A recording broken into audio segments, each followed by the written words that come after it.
Et ce matin, nous parlons de la lutte contre les incendies avec Hubert Géraud. Bonjour. Bonjour. Merci d'avoir accepté notre invitation ce matin. Vous êtes désormais expert conservation et plaidoyer au WWF Nouvelle-Calédonie, organisation qui a été agréée avec d'autres associations par la DSCGR pour soutenir les professionnels dans la lutte contre les incendies. C'est quelque chose que vous attendiez finalement depuis assez longtemps. Ben oui, c'est une longue histoire qui remonte au feu de la montagne des Sources, fin 2005, où nous avions organisé la mobilisation citoyenne de 400 personnes aux côtés des sapeurs-pompiers, hors cadre. Et on l'a refait par la suite pour le feu de Cric-Pernot, pour le feu de la Combouille. Et le but de la démarche, c'était véritablement d'offrir un cadre officiel qui reconnaît les acteurs de la société civile aux côtés des sapeurs-pompiers, mais à leur place. Nous ne sommes pas les sapeurs-pompiers, les associations locales non plus. Et le but, c'était de faire rentrer la société civile dans cette chaîne de mobilisation. Et ce qui se passe aujourd'hui, c'est une première en France. Oui, c'est une première, puisque le texte qui est passé il y a quelques mois en Nouvelle-Calédonie crée l'agrément de sécurité civile E pour les associations environnementales, ce qui n'existe nulle part ailleurs sur le territoire français.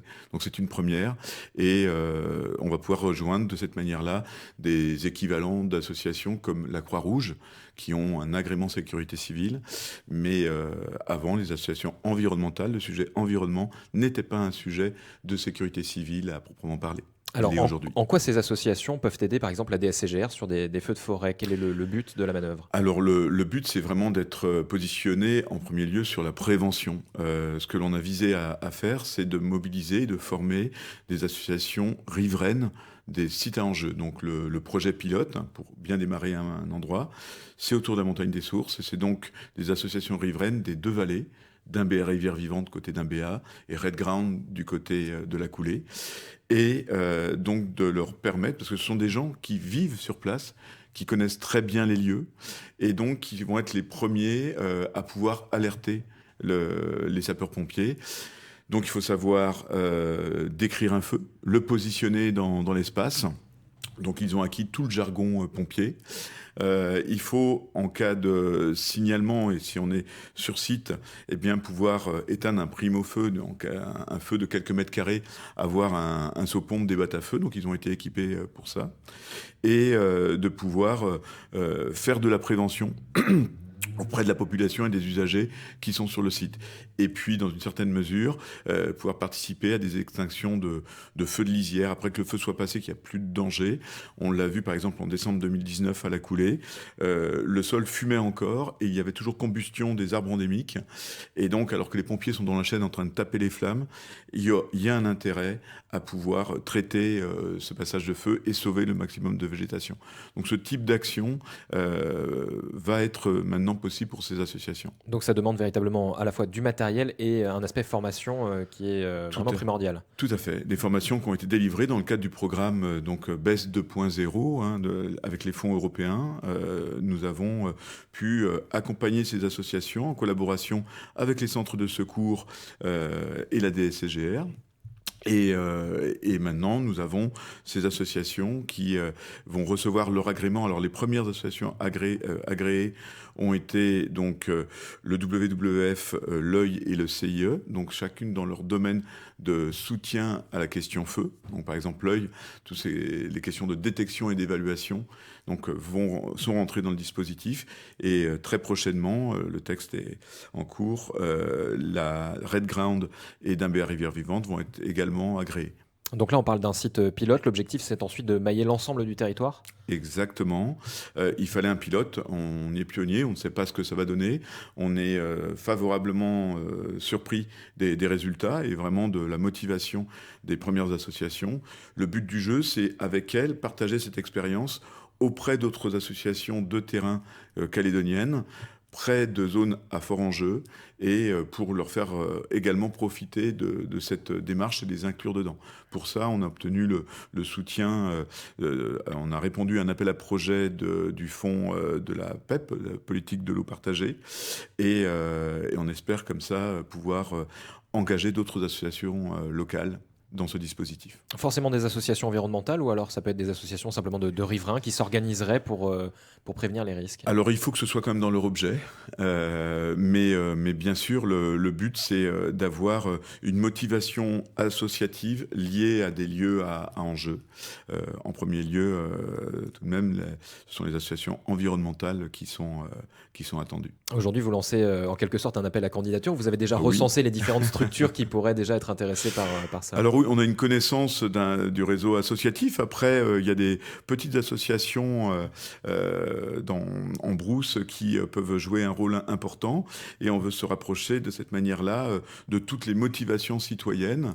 Après, évaluer le potentiel de ces associations, leur sérieux, et puis engager le même processus que pour nos amis de la Coulée et d'Imbéa. Et le fait d'avoir des associations locales, je suppose que ça va aussi peut-être limiter le nombre de départs de feux, puisque ça va permettre de faire de la prévention. On sait que les feux sont d'origine humaine principalement, en grande majorité. Vous avez complètement raison.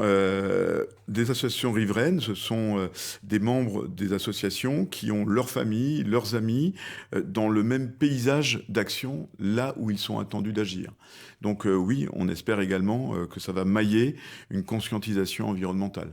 C'est un long processus, hein. Cette bataille, on la mène depuis 20 ans. Là, c'est une belle victoire. On sait que ça va demander du temps, mais c'est comme pour faire pousser une forêt, à un moment, il faut bien planter. Alors, on le sait, la biodiversité est en danger à chaque fois, notamment les espèces endémiques. C'est un risque que vous craignez, notamment pour cette année, après 3 épisodes de La Niña consécutifs, d'arriver sur un climat beaucoup plus sec. Assurément. On a un peu oublié depuis 3 ans l'impact des incendies. Et là, on va se retrouver confronté à la réalité calédonienne d'une saison sèche.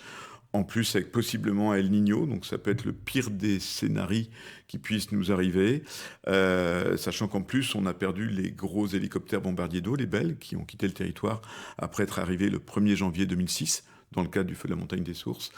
Et donc, ça demande encore plus une efficacité de détection et d'attaque massive sur feu naissant, d'où l'importance de la mobilisation citoyenne. Elle n'a jamais été aussi nécessaire dans le contexte calédonien. Alors, il y a plusieurs enjeux environnementaux finalement liés au risque incendie. Il n'y a pas seulement la disparition des espèces endémiques potentielles. Non. Alors ça, c'est quelque chose d'énorme. Quand vous avez 3 plantes sur 4 qui n'existent nulle part ailleurs au monde, il faut vraiment en avoir conscience et lutter pour ne pas perdre ce trésor. Mais également, on parle d'autosuffisance alimentaire, on parle de développement agricole. On ne fera pas d'agriculture, on ne produira rien sans eau. Donc il y a une relation gagnant-gagnant aussi entre les mondes, entre le monde environnemental et le monde agricole, entre l'ensemble de la population calédonienne et ces enjeux de biodiversité. Tout est intrinsèquement lié. Et on est sur un petit territoire insulaire du Pacifique, confronté au réchauffement climatique en plus. Et donc il y a vraiment une urgence, on parle de résilience, ça se construit aujourd'hui. Alors, quelle est la suite du programme là, jusqu'à la saison sèche? Ça va être quoi la suite du programme et la saison chaude? La suite du programme, c'est de faire partager l'expérience des 2 premières associations auprès d'autres associations pour lancer un nouveau round de formation et d'inclusion dans le dispositif, de renforcer au sein même des associations également qu'il y ait un passage de compétences, un maintien de l'utilisation du matériel, etc., des entraînements, parce qu'on peut aussi perdre les acquis, positionner un feu, savoir le jargon pompier pour répondre à un appel et être le plus efficace possible. Tout ça, ça va demander également de la pratique. Et, en tout cas, on est très confiants et très heureux d'avoir ces premières associations partenaires historiques engagés dans le début d'une belle histoire. Et le rôle du WWF dans ce dispositif, c'est de voir un petit peu toutes les associations, de les aider, de les structurer? Oui, c'est véritablement de faire rentrer dans cet espace de collaboration nouveau les associations calédoniennes qui le souhaitent, de les appuyer dans la formation, de les appuyer dans l'équipement également. Puisqu'on leur met à disposition après des packages avec boussole, avec jumelles, batte à feu, saut-pompe, etc. Et véritablement de mailler, d'aider à mailler le territoire. En tout cas d'être un partenaire de soutien, parce que ce sont les associations les plus proches des enjeux, donc celles qui vivent au quotidien, qui seront les plus efficaces, pas nous. Alors Hubert Géraud, justement, si des associations nous ont entendus ce matin et souhaitent s'engager dans cette lutte, comment on fait pour vous contacter? Comment on fait pour avoir des renseignements sur ce dispositif? Au 27 50 25, c'est notre numéro et on se fera un plaisir de les informer sur le dispositif. Merci beaucoup d'avoir été avec nous ce matin, Hubert Géraud. Merci beaucoup. Je rappelle que vous êtes donc désormais expert conservation et plaidoyer au WWF de Nouvelle-Calédonie.